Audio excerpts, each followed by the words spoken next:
What's going on, YouTube? It's Donnie B all day with another episode of Keeping It Steel.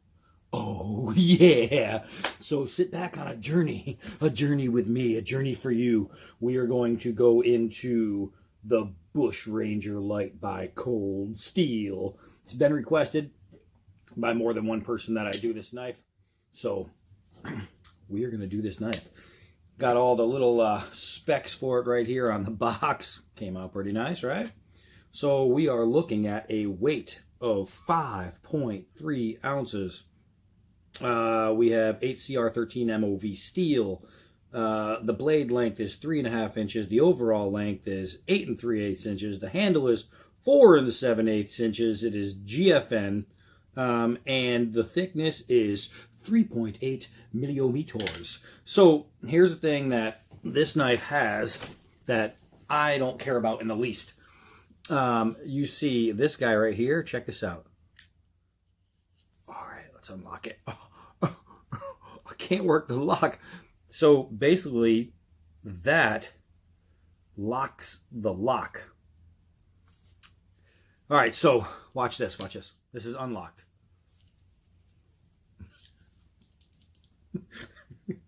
Bear with me. You don't need to lock the lock. It's unnecessary.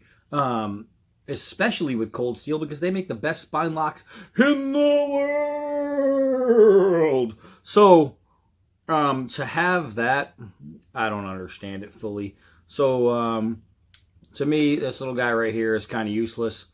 If I want to unlock it, I press the button. If I want to lock it, I don't press the button. It's pretty simple. So now you can close it and engage this little lock, and then you can't open it all the way. You can open it enough to, I don't know, pinch your finger, but you can't open it once it's closed. I don't know if that's supposed to be in lieu of keeping it protected in your pocket from opening, but it's got a pretty stiff opening. You have to really work it to open it. It does have a tensioner screw, which means I could loosen it to make it better, but it's not, for me, it's not going to be a fast deploy knife, so I really don't care. If I want a fast deploy, then I'll just use the other thumb, and it goes pretty darn quick. So, I don't know, man. It's a pretty nice knife. It's a pretty nice knife. It's thick. It's good.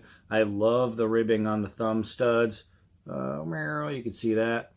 Let's take a look at this stop pin in here, and we'll see how everything works. And I can't even see the stop pin because it's not a regular stop pin. It's the stop bar, which is even more impressive right here. So instead of having like a little round barreled shaped pin in there that stops on, it stops on this bar that magnificently opens and closes around your right here, your locking mechanism, or your lock catch right there. So that's pretty good. Again, something built that well means this is really not that necessary. It's just an extra piece. And what do we know about too many moving parts? Room for failure. Don't know if this is ever going to fail. And I doubt it's going to fail today. But it just leaves room for failure. You do have a short pocket clip, which is ambidextrous, is not tip up, tip down, right? It is just tip up, which I don't care. That's usually how I would have them anyway. I don't like the clip up here. I'd prefer it back there. We have a lanyard hole, and we have some pretty good texturing on this handle. Now the handle is called what, GFN. It's basically like just a hard plastic, but it works. It works. You have a really nice finger groove in here that's very, very well filed and sanded and shaped. Very, very comfortable. One thing I do enjoy, there's no choil, which I love choils, but this ricasso right here is just a little tiny guy. And you'd think, well, that makes it useless. But what they do is right after this finger groove, instead of making this up here at the end, they take this and move it back, giving you a nice spot where you can put your thumb, or you can just get a full grip. But you can also choke up. So now I have this area right before the ricasso which is crazy comfortable. I do like that. If I wanted to do some fine work, I can even use my finger on there to help with manipulating angles and keeping it firm in the hand. Right here, there is a spine stop. So if you do need to come down, right, you're protected. It just gives you a little bit extra. Plus, it gives you right here. It makes a great thumb ramp for different usages. So, I mean, what can I say negative about this knife? Where can we begin? Nowhere. I have nothing negative to say. Just because this I don't care for because I don't need it and I won't use it, doesn't mean it's negative. Some people, you might have a 3-year-old that loves opening your pocket knives. For you, that's going to come in pretty handy. I mean, maybe not while it's open, to make sure that 3-year-old can never close it. But so for some people, that might be a good thing. For me, not necessary. The grind is really, really nice. The swedging is nice. And they put, because it's a clip point, you think, okay, well, it gets weaker as it gets to the end. That's what, how a clip point works. But check this out, man. I don't know if I'm going to be able to get it in there, but look at how it goes fade to fat to fade. Right here, you can see it go thin, thick, thin. That puts a lot of meat right there near the tip of your blade, and that gives you some superior edge strength. I don't know if we can... oh, yes, we can. So I can tell you right now, I barely have any hairs there. Now I have a lot less. But, I mean, I'm just dragging single pass drags. And, I mean, I could have stopped a long time ago because I am just getting a whole lot of hair. Oh, my goodness. The idiot bald spot. Oh, yeah, let's take this hair and holy crap, that's a lot of hair. I'm going to make my own cat one day. So, how sharp is it? Freaking sharp. It is definitely, did you hear that gunshot? It is definitely shave sharp out of the box. That is without question. What question? No question. It's shave sharp. So we know that it can cut hair. Let's see what else it can cut. Remember that time I pressed pause and thought it was pause, but it wasn't. I was all licking my lips because I just ate a bagel and I had cream cheese all over my face. That's what just happened. All right, so this thing is so sharp. I'm going to try something I never tried before. This bottle of water is only half full, which means it has less weight. So hitting it, you're less likely with a blade that's not really sharp to cut all the way through. We're going to try and cut all the way through with this knife on a half-filled bottle. Are we all blurry in there? Can't really tell. I got my glasses on, but it looks like, there we go. It looks like we're getting back into it now. All right, so let's try and open this guy up right here.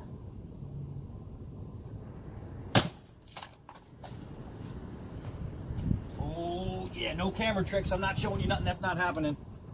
The only reason that flew is because that's where I hit it. Man, that was pretty good. And it was halfway, so I actually hit it right in the empty spot, right above the water, which means without a very, very, very good edge, this would not have happened. That's impressive. All right, time for a little stump magic. Let me make sure that we're in play. Yeah, we're in play. So let's do some drop tests. We'll see how the balance and the bite from 4 feet is. Woo! I think I did that. I think I did that, guys, because it drops like that when I do it right. Let's try one more time. 4-foot drop. All right. So far, so good. Now remember, being a folding knife, a lockback,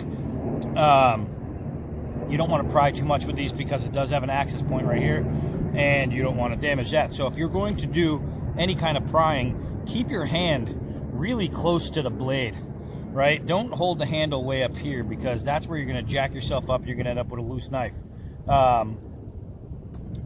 Let's see. I want to get a good straight one here. Uh-oh. We got a little wind kicking up here. A little wind kicking up, so I got to balance you all right. Okay, so now what I'm going to do is I'm going to hold it way down the blade, and I'm going to push just the blade, and we're going to test this tip. Wow, look at that chunk. So the tip is pretty darn good. Let's see where an end is here.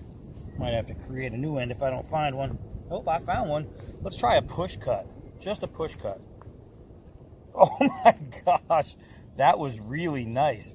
I mean, it just seared. You seen the, I don't know if you could see it, but the little fibers were just popping off as I went through. All right, let's see, we got the old athletic cone here. Wow, y'all seen that, right? All I'm doing is I'm punching it in, and then, look at this, I don't even have to hold on to it. Dragging it out. That right there, guys. Not too shabby. Oh, let's do a couple downward throws, hard downward throws, and we'll see if the action's going to loosen up any. Ooh. All right. Wow, that was pretty good. That's pretty good in there. Let's see. I have no malfunctioning of the action. Let's, oh, stupid lock. I had the lock on, I couldn't unlock it. So let's see. Let's see here. That opens up, same as it did before. Same as it did before. It opens, it closes, it locks. Let's see how this, uh-oh. Guys, I'm trying to show you something here. Pay, have a little respect. So let's bang on this right here, and this is unlocked. This is unlocked, so if it's gonna close on my hand, it's gonna close on my hand, but it's not. Any loosening? No. Everything is still good. All the pins are still in there. The screws are still in there. It's mighty, mighty. Let's keep going. All right, I'm having a hell of a time trying to get you guys standing up here, but it's working. It's working. So let's see. Let's see here. Woo, man.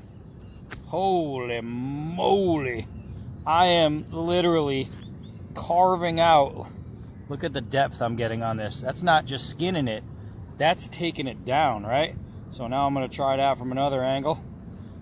Let's see if we can't get another one. Man. Now we're going to turn it. We're going to go for another angle. You guys will see what's going on in a second.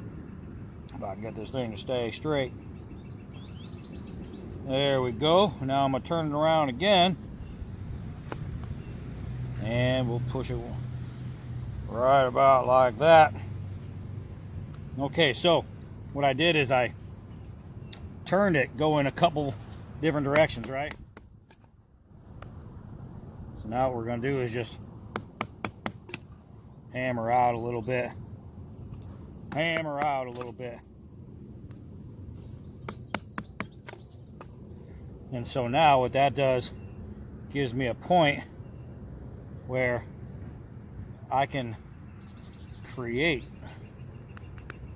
So it's making my wedge for building, and you'll see what I mean. You'll see what I mean. This, and it just makes this part so simple.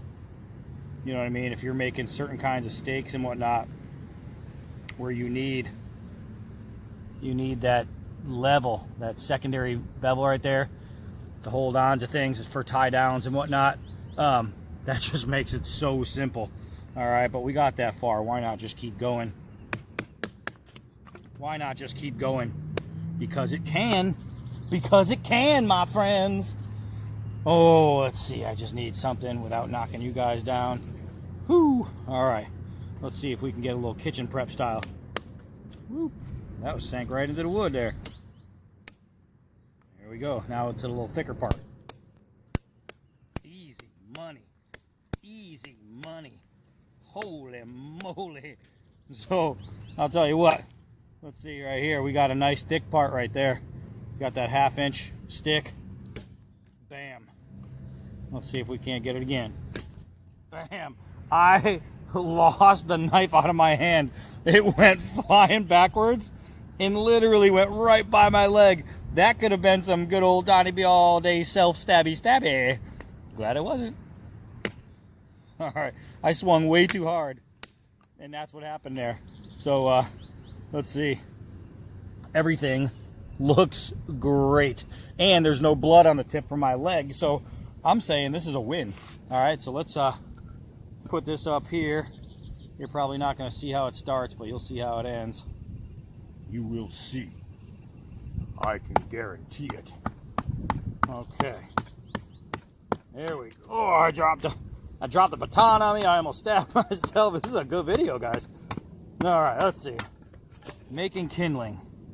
Making kindling. That piece was too long and way too fat for this little guy, but you'll see how it works. You'll see. So now without a baton, just to split the fine stuff, right?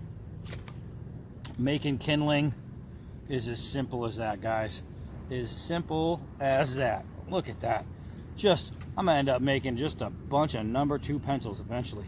Holy mackerel. So everything I needed to do, it does. Everything I wanted to do, it does. It's just a good knife. It's just a good knife. Any loosening, any nothing, blah, blah, blah. That right there, boys and girls. Whoo, doggy, that's a good blade, man. This is a good little blade. Is this going to be my new favorite? No, it's not going to be my new favorite. But I'll tell you what, this is going to definitely be in the rotation with knives like my 4-Max from Cold Steel. Why can't this be in the rotation? This is a good knife. And one thing I noticed, there goes my 4-Max. Locked it. It sits perfect. It's dead center. Oh, hey, look at that. So I bet working it out a little bit, keep using it, I might be able to get that in a little better too. So this thing is going to be a nice segment to my rotation. I'm wondering what it would take for this lock to move by itself. Like, how hard would I have to throw it to get it to lock? It moved a little bit on that one, but not a lot. There's only one way to find out. Let's go find out. All right, you guys are in there. I'm gonna back up. We're gonna give this guy a toss. Never thrown it, so we got to figure out how far I need to go. All right. Well, I'm guessing about 4.5, 5 yards. Let me come back to you. That was in there real deep. And look at this. It has locked itself. So impact, right now it's unlocked. You see where the lock position is. Impact sends it locking. And what does that mean? It's just a moving part, moved on its own. So if I wanted to unlock it quick thinking it was already unlocked, whoops, I just surprised myself. So I could do without the little lock, but it's not a game changer in any way for me. Some people might actually prefer it. For me, it just doesn't really matter. I don't need it to recognize that this is a good knife. This is a good knife. This is quality built, I'll tell you that. It's pretty sturdy. Now you'll notice if I shake it up and down, I'm not moving this at all. It came from the impact, from being thrown, which you're probably not going to be throwing it. That's kind of a me thing. But it can throw. Shoot, that was my first one. You see how it all works, guys.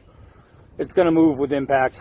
So if you're holding it and you're hitting it, you don't have to worry about that so much because you're guarding it from moving. So if you stab down on it, it's not going to go. It's just out of the hand, or if you're hitting it from here, that's going to move. Who cares? That doesn't bother me at all. So I have to say the Bush Ranger Lite, in my book so far, it's a winner. It's a winner. This little guy right here is definitely pocket worthy for me. This is definitely carry worthy for me. And that's exactly what's going to happen with it. This thing is going to go into my rotation and be one of my EDC type blades, and I will get some crazy use out of this guy right here. So not too long of a video, just enough to show you it's cool, baby. It's a cool knife. I like it. I like it a lot. Oh yeah. So there it is. Even blurry, it's sexy. You know what I mean? I say that, it gets shy and comes right back into focus. All right, guys. So that's it. I'm gonna go play in the wind. Enjoy your day. I am Donnie B all day. Until next knife.